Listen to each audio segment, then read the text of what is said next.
Hello and welcome to WMLT News. I'm Austin Bess. And I'm Dalton Paul. A Utah woman has admitted to strangling or suffocating at least 6 babies she gave birth to. 39-year-old Megan Huntsman appeared in court last Monday, where she is facing 6 counts of murder. Authorities found the remains of 7 infants at Huntsman's former home. Police first responded to the home last Saturday after Huntsman's estranged husband, Darren West, found a baby wrapped in a plastic bag in a garage. A search warrant was obtained and authorities found 6 more bodies, each wrapped in either a towel or a shirt, placed inside a plastic bag, and placed in a separate cardboard box. During an interview, Huntsman admitted that between 1996 and 2006, she gave birth to at least 7 babies, all but one born alive, and that she either strangled or suffocated the babies immediately after they were born. She is currently being held on $6 million bail. President Obama and Russian President Vladimir Putin are continuing diplomacy and negotiations concerning Ukrainian separatist protests to Russian control. Putin is discouraging the Ukrainian government from using force to deal with these protests and is urging President Obama to advise the Ukraine of this as well. As a token of goodwill and support for a stable Ukraine, the United States has signed a loan of $1 billion to the Ukrainian government. However, the White House denies reports saying it is thinking about providing arms for Ukrainian forces. Both the United States and Russia agreed to further discuss and achieve greater diplomatic cooperation in this situation during other meetings in the upcoming weeks. 19-year-old ex-firefighter Shane Rife has been charged with 4 counts of arson. According to authorities, Rife allegedly started fires that burned over 400 acres of property in Buchanan County, Virginia. No one was injured in the blazes. After Rife was captured, an investigator with the Virginia Department of Forestry was reported saying, quote, "We are indebted to everyone who cooperated in the effort to catch this individual, because someone who starts a wildfire puts wildfires and area residents in danger," end quote. Rife was with the Grundy Fire Department for less than a year, and he is currently awaiting trial. Police are investigating skeletal remains found in Wyoming County last week. The remains were found in a shallow makeshift grave on the property of 44-year-old Oscar Ross Combs. The man from Bud Mountain and his son are already charged for another alleged murder. Police are still awaiting positive identification on the body. The 2 allegedly killed James Butler of Summers County back in 2011. It was a sad April for Concord University freshman and Delta Zeta sorority member Taylor Renee Brown. On April 1, 2014, Taylor was diagnosed with leukemia and has since been undergoing chemotherapy treatments. Taylor is being cared for at the Wake Forest Baptist Medical Center and is keeping her spirits up. Her Delta Zeta sisters made orange ribbons and held other events in support for her awareness. As her treatments continue, we keep her in our thoughts and in our prayers. Reptiles were recently slithering at Concord University. WMLT's Jared Klein has more on the event that brought people young and old to the University Student Center for a cold-blooded adventure. If you have a phidiophobia or an abnormal fear of snakes, this event was not for you. But for many who gathered at Subway Sides on April 7th, it was something special. Nationally known snake and reptile expert Ron Cromer brought about 24 snakes and 3 lizards for an informational program. The event, called Snakes Alive, has been a Concord tradition for nearly 15 years. Those who attended learned about a snake's biology and their role in nature. Cromer has been doing the program since 1982. He says that he took notice to the animals early in life.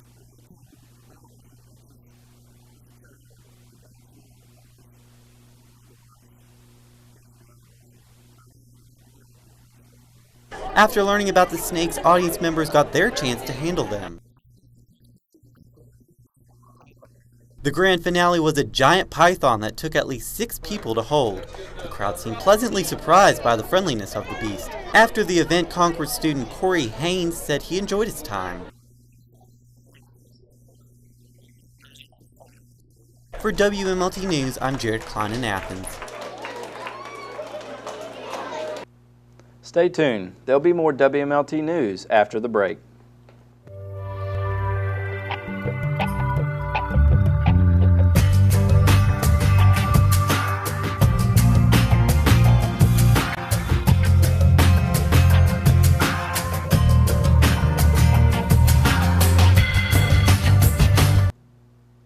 now with this week's Ticket or Leave It, here's Jesse Stevens.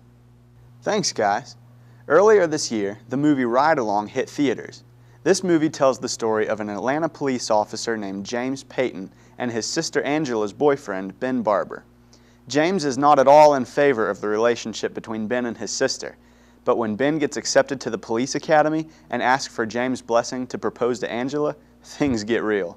James decides to take Ben for a ride-along in his police car. Ben has one day to prove that he's worthy of Angela's love, but the adventure that ensues is anything but predictable. Overall, Ride Along isn't a bad film, but Kevin Hart's performance as Ben really steals the show. With non-stop jokes, Hart will have you rolling with laughter. James Payton is played by Ice Cube, and while he's not exactly believable as an officer of the law, his acting does fit the typical straight man role. Ride Along scores 3.5 out of 5. The police officers' careless handling of their weapons destroys some of the movie's believability, but the overall comedy makes up for it. So if you haven't already seen it, Ride Along is a good choice for a weekend movie. It was released on DVD and Blu-ray just this week, so now's the perfect time to check it out. And that's it for this week's Ticket or Leave It. Thanks for watching. Now with sports, here's Brady Meadows. With March Madness officially over this year, the University of Connecticut's basketball program takes home not only one, but both of the NCAA's championship trophies. The men's team won their fourth national championship in 15 years when they defeated the University of Kentucky's Wildcats 60-54 in the championship game. The women's team at UConn defeated the Lady Irish of Notre Dame to complete a perfect season, only the second in NCAA history. With the regular season coming to an end, the NBA playoff picture is pretty clear. The San Antonio Spurs hold the number 1 seed in the West, and the Indiana Pacers hold the number 1 seed in the East. We'll have more as the NBA postseason continues. So that's all this week for sports. Back to you at the desk. And now with the latest from the Campus Beautiful, here's Justin Allen. Last week marked Greek Week for national fraternities and sororities. In the girls' football tourney, Alpha Sigma Alpha came in first, Sigma Sigma Sigma came in second, Delta Zeta came in third, and Alpha Sigma Tau came in fourth. For boys' football, Tau Kappa Epsilon came in first, Phi Sigma Phi came in second, and Sigma Tau Gamma came in third. Other event winners will be announced by next week's broadcast. Concord University's concert band will be performing on Monday, April 28th. The theme of the concert is Traveling in Unordinary Ways and will feature music written by Concord's Dr. Timothy Mainland. A Strange Way to Travel will be performed at 7 p.m. on Monday at the Fine Arts Building's main auditorium. The International Club will be selling international gifts on the 28th. These handmade items will be made by members of the International Club and will have elements of their heritage and culture reflected in their merchandise. The International Gifts Festival starts on April 28th in the International Office. And that's all there is for the Concord Minute. I'm Justin Allen. Now back to the desk. Recently, the Concord University Student Government Association announced the winners of their election. The elections took place the week of March 31st through April 4th. Students got their chance to choose who would represent them during the fall of 2014 and spring of 2015. The student judicial officer gave the results dressed as Hulk Hogan, getting a few laughs from other students. Here's a look at the results. For President, Cody Boone, Vice President, Melinda Hatfield, Business Manager, Jasmine Jimenez, Attorney General Jesse Jeffries, and Public Defender, Andrew Miller. The Shadow Box, a powerful play about love, grief, and death, recently graced the subway side stage here at Concord. Jesse Stevens has more.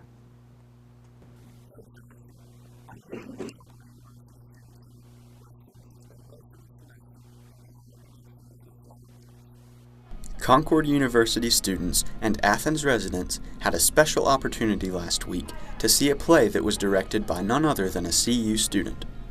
The play, The Shadow Box, was performed at Subway Sides in the CU Student Center on April 10th, 11th, and 12th. The play depicts 3 terminally ill patients as they learn to adjust to living with the fact that they're going to die.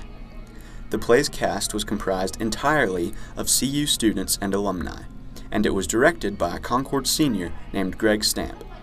Months of preparation went into the show's production, and in the director's opinion, all that hard work paid off.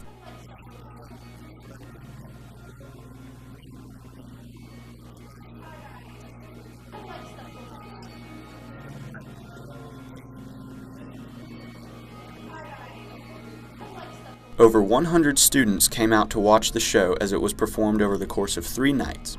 Admission was free, but students and community members were encouraged to give donations that would be used to support West Virginia hospice care.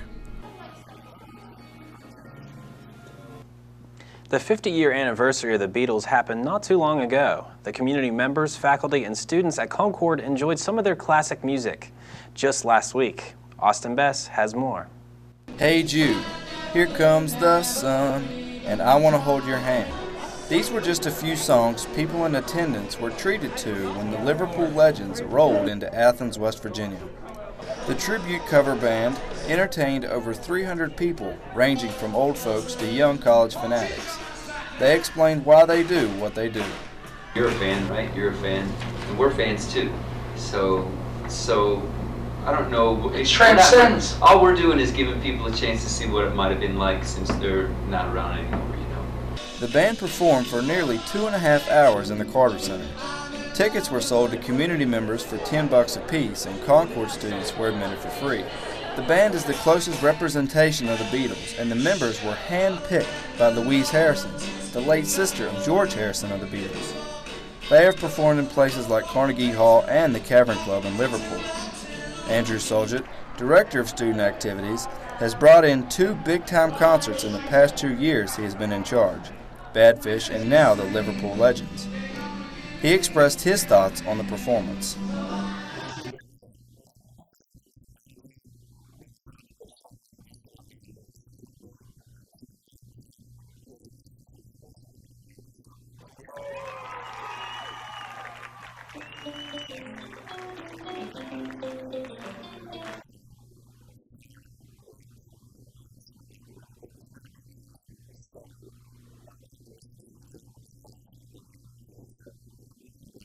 Students seem to enjoy having a concert this size to campus and agree that the Student Activities Committee are doing a good job in bringing in desirable entertainment.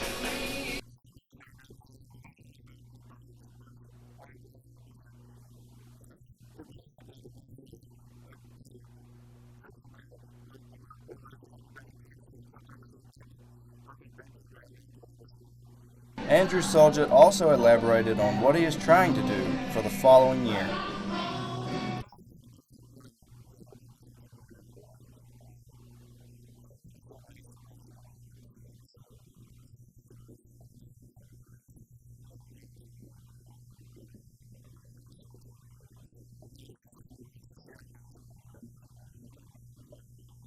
The concert was a success, and the entertainment brought smiles to a lot of people, both young and old. For WMLT News, I'm Austin Bess in Athens. A sweet festival happened last weekend in Lewisburg. The 8th annual Chocolate Festival had locals strolling the streets of the historic town, sampling many treats, including chocolate espresso brownies and even, for the over 21 crowd, a chocolate stout beer. The festival sold $5 ticket sets for the tasting, and each of the sweets treats cost 1 ticket. The annual festival, which will happen again next year on April 11th, boasted some great chocolate-themed entertainment and is certainly a treat to attend. That's it for WMLT News this week. I'm Austin Bess. And I'm Dalton Paul. Tune in again in 2 weeks.